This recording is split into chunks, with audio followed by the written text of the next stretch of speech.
मैं हूं आपका होस्ट मुनीर खान तलाश news A to Z news के साथ।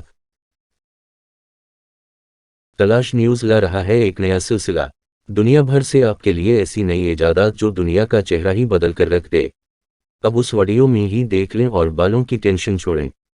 बाल गिर चुके हैं या गिर रहे हैं, जाइए और बाजार से नई खरीद लाइए और दुनिया को दिखलाइए अपना नया रुख ज़ेबा।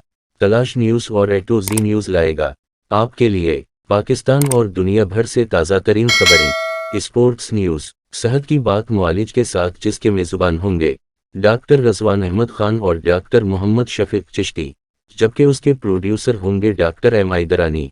उसके अलावा सिंध भर से खबरें शामिल करेंगे सोशल एक्टिविटी की, शहर में मुनक़्क़द होने वाली तकरीबात की, फ्री मेडिकल कैंपस की, मुख्तलिफ डॉक्टर्स के क्लिनिक्स का विज़िट और उनका तारुफ, वो सब कुछ जो आप देखना चाहते हैं।